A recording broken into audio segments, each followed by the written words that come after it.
Yesterday we looked at the importance Paul attached to love within the Christian community. But he's not the only one.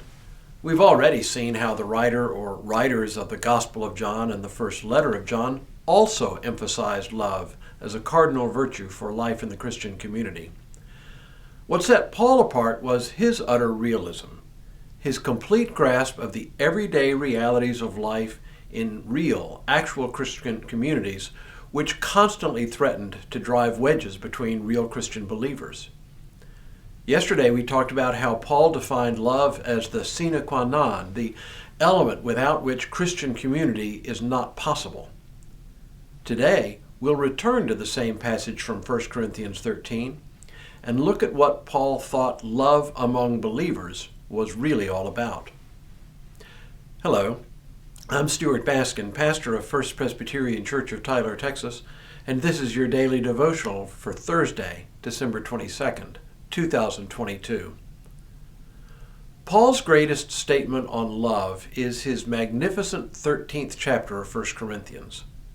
Simply mention the book and chapter number, and nearly every Christian everywhere will know exactly what you're talking about. What we often forget is that Paul was writing to a congregation where the members were at each other's throats. Each thought him or herself to be superior, whether by virtue of their knowledge or their spiritual gifts or their generosity.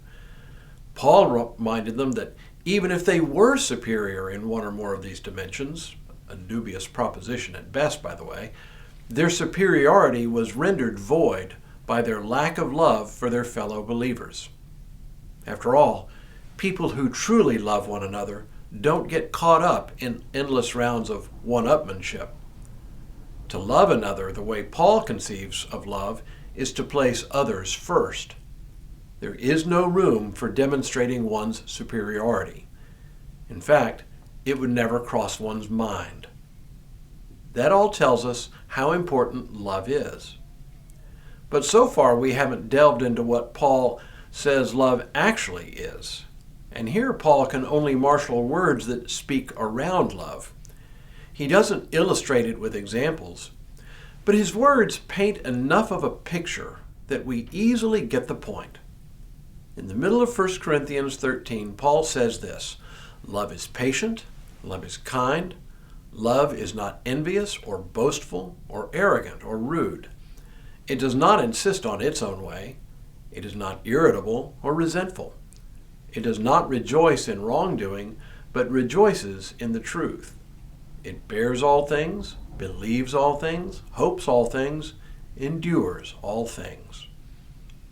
Look, one could go through this list mechanically and tell the meaning of each word, but that wouldn't really tell us very much.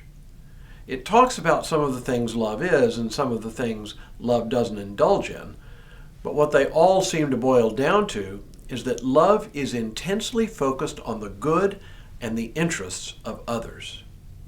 To me, this can be summarized by the word kindness.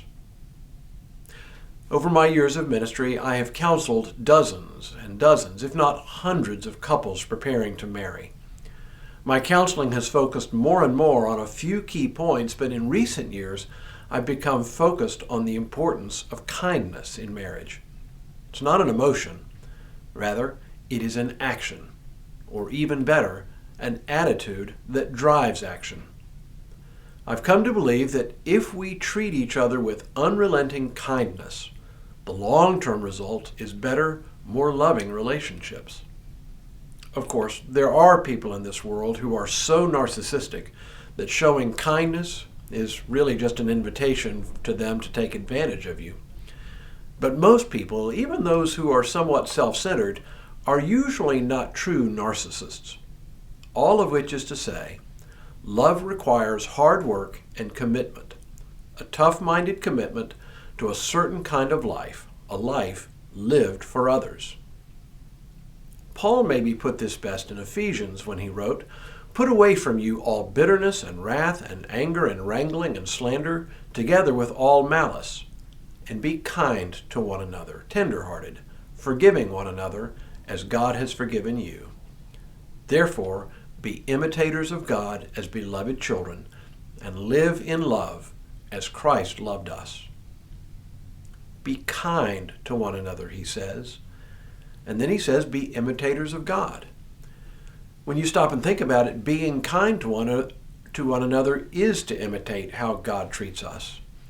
And what does God's kindness look like? Well, let's explore that tomorrow, because it's a big subject. But for now, may God continue to bless you and keep you in all that you do this day and in all the days ahead.